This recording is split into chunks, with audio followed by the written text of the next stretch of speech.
Hujambo mwanafunzi na karibu. Leo katika somo letu tunaangazia maswali ya ushairi na tunaangazia mifano ya bahari za ushairi, lugha ya nadhari, umuhimu wa mbinu za lugha katika shairi na mifano ya toni katika shairi. Tukianza na shairi la kwanza, nitalisoma, linaitwa barabara. Barabara bado ni ndefu nami tayari nimechoka tiki. Natamani kuketi, ninyooshe misuli, nitulize akili, lakini azma yanisukuma, mbele ikinihimiza kuendelea baada ya miinuko na kuruba. Sasa naona unyoofu wake, unyoofu ambao unatisha zaidi. Punde natumbukia katika shimo, nahitaji siha zaidi ili kupanda tena. Ghafla nakumbuka ilivyosema ile sauti zamani kidogo, kuwa tayari kupanda na kushuka. Ingawa nimechoka, jambo moja li dhahiri, lazima niifuate barabara. Ingawa macho yaingia, nizame na kuibuka. Nipande na kushuka, jambo moja nakumbuka, Mungu. Je, nimwombe tena? Hadi lini? Labda amechoshwa na ombaomba zangu. Nashangaa tena, kitu kimoja nakiamini, lazima niendelee kujitahidi kwa kila hatua mpya.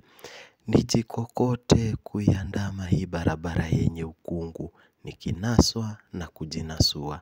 Yumkini nitafika mwisho wake, ikiwa wangu mwisho hautawahi kabla. Swali la kwanza, taja aina ya shairi hili.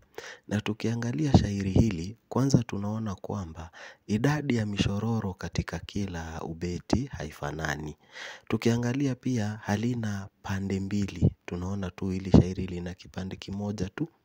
Na pia tukiweza kuliangalia hivi, idadi ya vina haifanani katika kila mshororo. Kwa hivyo tukiangalia hili shairi ni shairi huru au shairi guni, kwa sababu halijafuata kanuni za mashairi. Eleza toni ya shairi hili.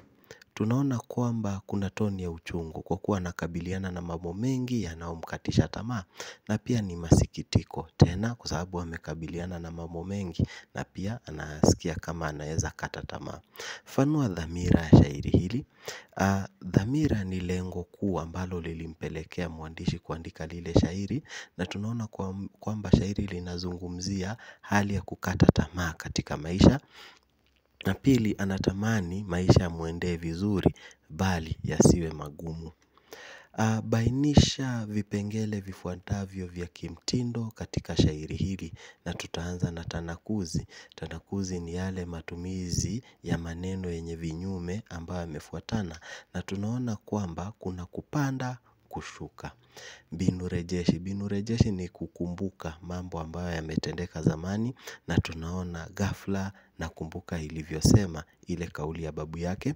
Na pia tuna taswira. Taswira ni ile picha ambayo inakujia kwa akili wakati ambapo unasoma kazi ya fasihi, na taswira ni ya mtu aliyechoka. Eleza umuhimu wa maswali balagha katika shairi hili.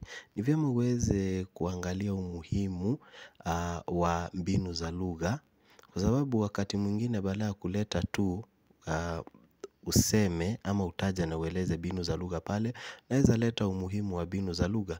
Na umuhimu wa maswali balagha ni kusisitiza au kutilia mkazo hali yaliyoko mshairi, na pili, matumizi ya pili ni kuonyesha utamaushi wa maisha kwa mshairi. Andika ubeti wa mwisho kwa lugha ya nadhari.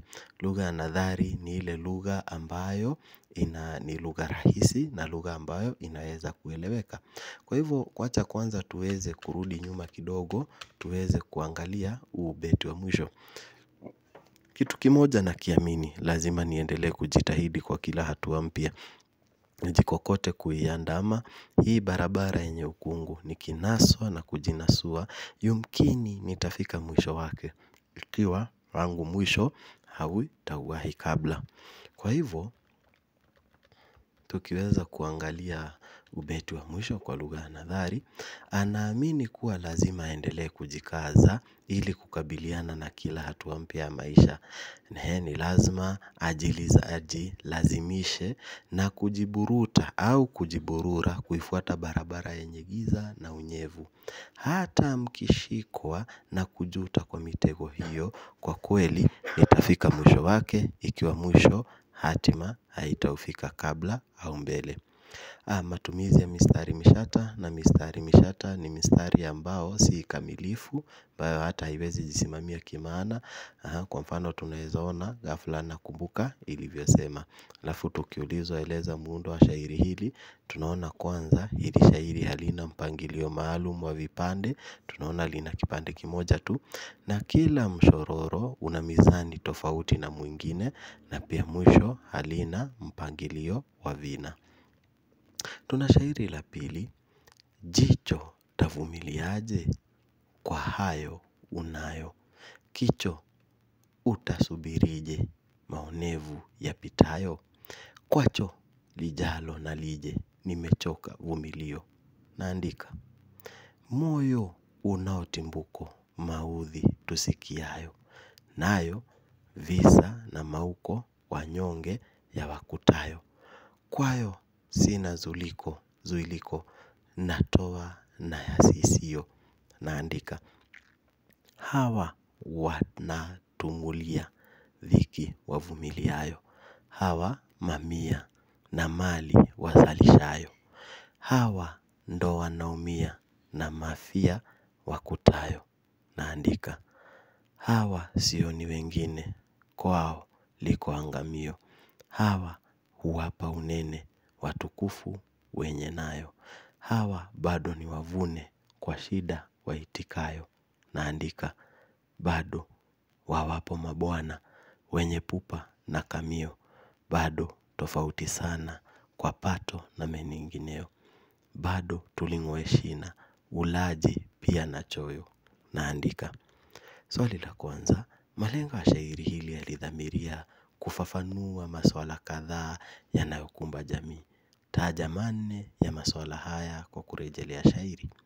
Mambo ambayo yanaonekana pale, kwanza tunaona maonevu, anaeleza anavyoonewa. Pili, kuna vifo, anaonyesha jinsi wanyonge wanavyokufa.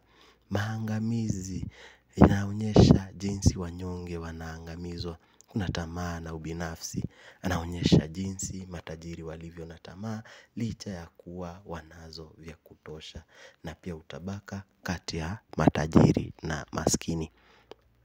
Tabua bahari za shairi hili kwa kuzingatia vigezo vifuatavyo. Kwanza tuna vina. Tunaona kwamba ni shairi lenye ni bahari ya msuko, kwa sababu kuna kibwagizo kifupi au kibwagizo kina idadi fupi ya vina kuliko ile mingine. Kuna kibwagizo chenyewe, tukiangazia kibwagizo tunaona kwamba ni ukawafi. Tunaona kwamba shairi lenyewe lina kibwagizo, samahani. Tukiangalia idadi ya vipande tunaona kwamba ni ukawafi, kwa sababu lina vipande vitatu, ukwapi, utao na mwandamizi. Alafu kuna tarbia, lina mishororo minne katika kila ubeti. Alafu ni ukara, kwa sababu vina vya nje vinafanana. Kwa kutoa mifano, tambua mbinu mbili ambazo mshairi ametumia kutosheleza mahitaji ya kiaruthi. Tunaona kwamba kuna inkisari, kufupisha neno kwacho badala ya hicho. Pia tuna kwayo badala ya hayo. Kuna tabdila, kwa sababu kuna vumilio badala ya vumilio. Tabdila ni ile mbinu ya kuweka sauti ya au wa pale mwishoni. Tabua kwa mifano mbinu mbili za kimtindo alizotumia mshairi. Tunaona kwamba kuna kinaya, hawa huwapa unene watukufu wenye nayo. Ni kinaya kwa sababu kuna wale ambao wako nayo bado wanaendelea kupata ule unene.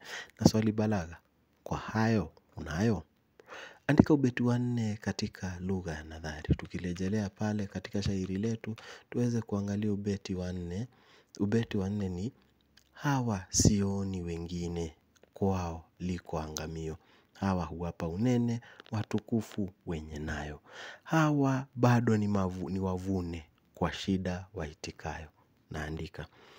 Kwa hivyo tukiweza kuangalia sasa ule ubeti katika lugha ya nadhari, tutasema kwamba wao na si wengine wanazidi kuangamia, huku wakiwapa wakwasi utajiri zaidi, wangali kwenye dhiki wajitafutiayo.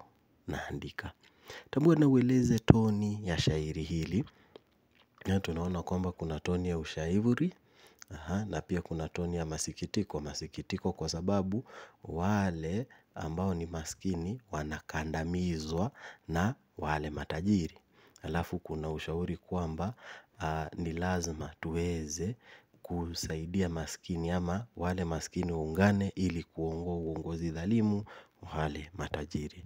Na kwa hayo na kushukuru sana, hadi wakati mwingine. Shukran.